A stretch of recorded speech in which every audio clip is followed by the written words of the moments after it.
أخين، الكبير ضعيف وما بيعرفش يدافع عن نفسه، والصغير عنده قوة جبارة ومحدش بيقدر عليه. أبوهم قبل ما يموت وصى الصغير على الكبير، فلما عصابة بتخطف الضعيف أخوه بيحارب البلد بحالها علشان ينقذه. فيا ترى هيقدر ينقذه ولا هتحصل مصيبة أكبر؟ ده اللي هنعرفه في فيديو النهاردة. فيلا بينا. بتبدأ أحداث الفيلم في سوريا، ويومها روني بيقرب من جثة يندي وبيصرخ. وهنا بنرجع بالأحداث ل 15 سنة فاتوا علشان نشوف فيكرام وهو بيتضرب من صحابه، فبيفضل يعيط وبينادي على أخوه الصغير روني. وطبعا صحاب فيكرام بيتريقوا عليه لأنه بيستنجد بأخوه الصغير، وما كانوش يعرفوا إن أخوه الصغير ده هيكسر عظمهم. وفعلا روني بينزل ضرب فيهم برجليه وإيديه، ومفيش حد فيهم بيقدر عليه لحد ما شاتورفيتي أبو فيكرام وروني بيوصل وبياخدهم على البيت وبينزل ضرب في روني. وعامة فيكرام بيعيط وبيحاول يفهم أبوه إن روني كان بيدافع عنه، لكن شاتورفيتي ما بيسمعش ليه وبيسيبهم وبيخرج. وفي المجمل فيكرام بيفضل يعيط على أخوه، لكن روني ما بيبقاش فارق معاه إنه اتضرب، وهو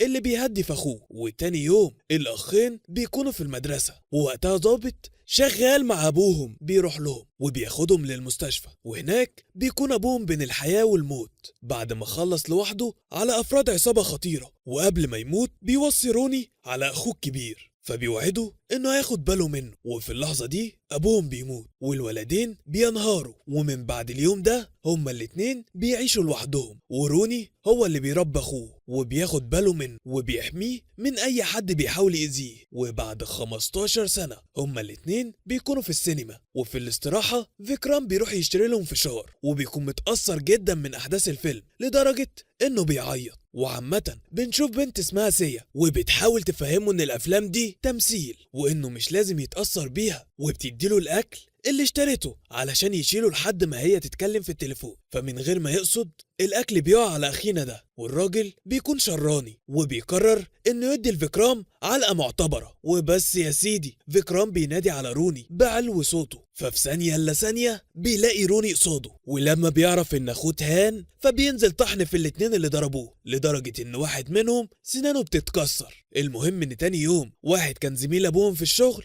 بيروح لهم البيت وبيطلب من روني إنه يشتغل ظابط، لكن روني بيرفض بسبب المحاضر اللي اتقدمت ضده بسبب الخناقات اللي بيتخانقها دايما علشان يدافع عن أخوه. وبيطلب من فيكرام إن هو اللي يتقدم للوظيفة دي. عامة فيكرام بيكون خايف يشتغل ظابط لأنه ملهوش في الضرب والخناق، فروني بيطمنه انه هيكون دايما موجود جنبه. وبس يا سيدي فيكرام بيتعين ضابط في منطقة مسيطر عليها زعيم عصابة اسمه أندير، وأول يوم بيروح يستلم فيه الشغل بيتفاجئ بأندير ودراعه اليمين باجو عند مدخل القسم مع رجالتهم، وهم حرفيا بيحرقوا واحد. وبعد ما الراجل بيموت بيدخلوا للقسم بمنتهى الهدوء، وأندير بيقعد قصاد الضابط ترباثي وبيكلمه بتحدي وبيقول له عاوزك تجرب تاني تكتب فيا شكوى. والغريبة ان الضابط ما بيردش عليه، لا وكمان أندير بياخد رجالته وبيطلع من القسم ولا كأنه عمل اي حاجة. وفيكرام بيعرف بعدها ان مفيش حد من الداخلية كلها بيقدر يقف قصاد عصابة أندير، ده غير انهم متخصصين في خطف عائلات كاملة ومحدش بيعرف هما بيودوهم فين بعد ما بيخطفوهم. والظابط بيقول لفيكرام ان ترباثي لما قدم فيهم شكوى بجوة قتل بنت ترباثي الصغيرة بأعصاب باردة. وفي نفس اليوم فيكرام بيحكي لاخوه على حوار عصابة أندير، وبالليل أندير بتجيله رسالة من إرهابي اسمه أبو جلال بيطلب منه فيها يسافر له سوريا، وكمان بيطلب منه يبعت له أسر أكتر. وعلى الجانب الآخر سيا بتروح للقسم وبتقدم بلاغ بأن عصابة أندير بتخطف الأسر وبتحبسهم في المصنع القديم وبعدها بيختفوا. فالمفتش بيكلف فيكرام انه يروح يقبض على افراد العصابة ويحرر الاسر. وطبعا فيكرام قلبه بيقع في رجليه وبيكلم اخوه وبيقول له الحقني وبيحكي له اللي حصل. فروني بيقول له ولا يهمك انا هروح معاك، وفعلا بيروحوا هما الاتنين، وروني بيغطي راسه علشان مفيش حد يعرفه، وبينزل ضرب في كل افراد العصابة ومفيش حد منهم بيقدر عليه. فبيكوم واحد على الارض والتاني بيكسر له دراعه والتالت بيديله مقص حرامية، وبيقدر لوحده انه يخلص على 50 مجرم. وبعدها هو واخوه بيشوفوا المخطوفين فروني بيمشي وفيكرام هو اللي بيحررهم، وقصاد كل الناس فيكرام بيكون هو البطل. ومن بعدها روني بيخلص المنطقة من المجرمين من غير ما بيظهر نفسه، وفيكرام بيترقى وصيته بيسمع في دلهي كلها. وعلى الناحية التانية أندير بيروح يقابل أبو جلال، والراجل ده بيكون إرهابي خطير جدا وعنده ترسانة سلاح ورجالة تسد عين الشمس، وكلهم مستعدين إنهم يفادوه بحياتهم. المهم إن أبو جلال بيطلب من أندير إنه يجيب له أسر تاني في أسرع وقت. فأندير بيكلم بجوة وبيقول له اشحن لي كل اللي خطفتوهم على سوريا بسرعة. فبجوة بيعرفوا اللي فيكرام عملوا فيهم. فأندير بيتعصب وبيدور على أي نقطة ضعف لفيكرام، وبيخلوا رجالته يخطفوا روني على أساس يعني إنه أخوه الصغير ونقطة ضعفه وكده. لكن اللي بيحصل إن روني بيروق على العصابة وبيضربهم بعنف، ومفيش حد فيهم بيقدر يقف قصاده، وبيعلم عليهم كلهم. وعامة بعدها صديق ليهم اسمه أصيف هو ومراته حفيظة بيجيبوا عروسة لفيكرام، وبتطلع إنها روشي أخت سيا، والدنيا بتمشي تمام وفيكرام وروشي بيتجوزوا. ولأن فيكرام بقى معروف إنه ضابط مجتهد وشاطر بيستدعوه في الاستخبارات، ورئيس الاستخبارات بيقوله إن أندير بيخطف العائلات ويبعتهم لمعسكر الإرهابي أبو جلال الموجود في سوريا، وبيكلفه بإنه يسلم طلب للضباط السوريين علشان يساعدوه في إنهم يرجعوا العائلات المخطوفة للهند. والسفر بيكون في نفس اليوم بالليل، فبيرجع للبيت ومراته بتحضر له شنطته، وهي واختها وروني بيوصلوه للمطار، وبعدها بيسافر وبينزل في فندق القلعة الكبرى. وفي نفس اليوم اللي بيوصل فيه بيكلم اخوه فيديو وبيقول له انه اول ما وصل للفندق محفظته اتنشلت. فروني بيضحك عليه، وفجأة حد بيخبط على الباب، ففيكرام بيسيب اتصال الفيديو شغال وبيروح يفتح. وساعتها زيدي اخو ابو جلال بيسأله انت فيكرام؟ فبيقول له ايوه. وهنا زيدي بيضرب فيكرام بعنف وبيرميه على الشاشة، وبعدها بيشيله وبيرميه تاني على الارض. وعلى الناحية التانية روني بيكون شايف كل اللي بيحصل وبيفضل يصرخ وهو بينادي باسم اخوه، وبيقول لزيدي سيب اخويا. فزيدي بيمسك التليفون وبيقول له انسى انك تشوف اخوك تاني. فروني بيعرفه انه هيسافر له، ولما يوصل له مش هيرحمه. فزيدي بيستهزأ بيه وبيرمي التليفون على الارض وبيكسره برجله. وعلى الجانب الاخر بنشوف رجالة ابو جلال وهم مكتفين شخص ومغطين راسه، وابو جلال بيقول لاتباعه ان الضابط ده حاول انه يقبض عليه وعشان كده جزاؤه هيكون الموت، وبيخلي اخوه يشيل الغطا اللي على راسه وبعدها بيخلص عليه. في المجمل روني وسيا بيوصلوا تاني يوم لسوريا وبيروحوا للقسم، وروني بيتكلم مع ضابط اسمه بلال وبيحكي له اللي حصل لاخوه، وبيقول له ان فيكرام كان جاي يطلب مساعدة الشرطة السورية في تخليص الأسر الهندية من إيد رجالة أبو جلال. وأول ما روني بيقول اسم أبو جلال كل الضباط اللي في القسم بينتبهوا ليه، وبلال بيطردهم من القسم. فبيخرجوا هما الاتنين وهما مش عارفين يبدأوا منين. وفي اللحظة دي شخص باكستاني اسمه أخطر بيعرفهم بنفسه وبيقول لروني لو عاوز تعرف مكان أخوك تعال ورايا، وخلي بالك علشان في ضابط بيراقبك ولازم نخلص من مراقبته. وبياخدهم هما الاتنين معاه وبيفضلوا يدخلوا من شارع لشارع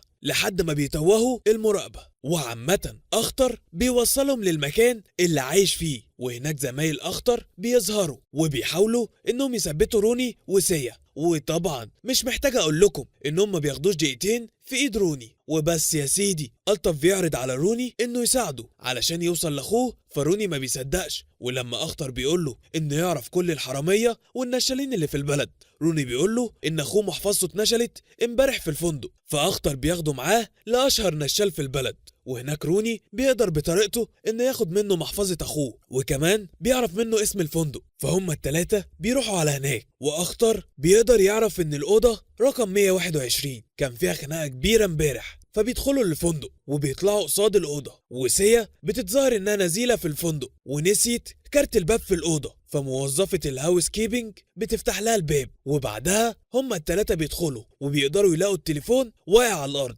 فأخطر بيقول لهم إنه هيقدر من بصمات المجرم اللي على التليفون انه يعرف كل بياناته من هاكر صاحبه. وعلى الناحية التانية بلال وقوة من الشرطة بيوصلوا للفندق علشان يقبضوا على روني واللي معاه، لكنهم بيقدروا يخرجوا من الفندق قبل ما الشرطة توصل ليهم. وفي المجمل أخطر بياخد التليفون وبيروح بيه للهاكر، فبيقدر يرفع البصمات اللي على التليفون، وبعدها بيخترق برنامج بصمات المسجلين في الشرطة وبيجيب منه صورة وبيانات المجرم، وبيطلع انه زيدي اخو ابو جلال. المهم ان بعد كده روني وسيا واخطر كل واحد منهم بياخد صورة لزيدي، وبيفضلوا يسألوا الناس عن صاحب الصورة لحد ما سيا بتقابل شوية ولاد بيلعبوا كورة وبتوري لهم الصورة، وبمجرد ما بيشوفوها بيبدأوا كلهم يصفروا. فأخطر بيقول لروني في حد بيحذر زيدي، وفي اللحظة دي روني بيشوف زيدي وهو بيبص من شباك بيت، وبعد لحظات بيخرج، وساعتها روني بيهاجمه، لكن زيدي بيكون قوي جدا وبيحاول يدافع عن نفسه، ولما ما بيقدرش على روني بيجري بأقصى سرعة عنده، فروني بيطارده لحد ما زيدي نفسه بيتقطع، فبيقول لروني خلاص أنا مش قادر. وهنا روني بيترجاه يقول له على مكان أخوه، وقبل ما زيدي يتكلم عربية بتخبطه وبترميه متر لورا، فروني بيصرخ وبيروح يشوفه، لكن للأسف بيلاقيه ميت. وهنا سيا بتوصل وبتواسي روني. وفي المجمل روني لما بيشوف علبة الكبريت اللي كانت مع زيدي بيفتكر انه شاف نفس العلبة دي مع أندير، وبيكون مكتوب على العلبة اسم حانة مشهورة. في الوقت ده سيا بتتصرف بذكاء وبتاخد تليفون زيدي وبتفتحه ببصمة عينه، وبتبعت رسالة لأندير على انها زيدي، وبتقول له فيها عاوز اشوفك النهاردة في الحانة، فبيوافق وبيبعت رسالة بانه هيكون موجود في الحانة الساعة 10. وبعد كام ساعة بلال بيروح للمشرحة، وبعد تفتيش جثة زيدي بيلاقي معاه خريطة، فبيعرف ان ابو جلال بيخطط لعملية كبيرة، وبتجيله معلومة بان ابو جلال هيكون موجود في الحانة الساعة 10 بالليل، فبيقرر يروح ويقبض عليه. وفي نفس الوقت بنشوف فيكرام وهو في مخزن أندير، وبتكون حالته صعبة جدا من كتر الضرب اللي خده، وبيتفاجئ ان في اسر كتير مخطوفين زيه، ومن ضمنهم أصيف ومراته وابنه. واول ما أصيف بيشوفه بيروح له، وبعد ما بيطمن عليه بيقول له ان هو ومراته وابنه اتخطفوا مع الاسر التانية، وبعدها شحنوهم على سوريا، ودلوقتي مش عارفين هيعملوا فيهم ايه. وعلى الجانب الاخر روني وسيا بيروحوا للحانة، وبيوصل بعدهم أندير وابو جلال اللي بيكون متعصب جدا بعد ما عرف ان في شاب هندي قتل اخوه، وبيقول لأندير انا عاوزك تجيب لي اللي قتل اخويا حي علشان انتقم منه. في اللحظة دي واحد من رجالة ابو جلال بيقول له لازم تمشي من هنا دلوقتي، عربيات الشرطة بتقرب من المكان، فبيقوم بسرعة. وفي نفس الوقت روني بيكون بيدور على أندير في كل مكان، وبالصدفة بيشوف ابو جلال فبيوقفه لانه بيفتكره أندير، لكن لما بيقرب منه بيعرف انه شخص تاني، فبيعتذر له وبيسيبه وبيمشي. في الوقت ده بيكون بلال وقوة من الشرطة وصلوا للمكان، وبلال بيعرف روني ان هو كمان زي اخوه ظابط بيأدي واجبه، وعاوز يقبض على ابو جلال علشان يحمي الناس من شره. اما ابو جلال فمن غير اي تفكير بيدخل يستخبى جوه باسكت الزبالة الكبير اللي قصاد الحانة، وبعدها بيطلع وهو ريحته صعبة جدا وبيمثل انه مشرد، وبيعدي من قصاد بلال وكل اللي معاه من غير ما حد منهم يكشفه.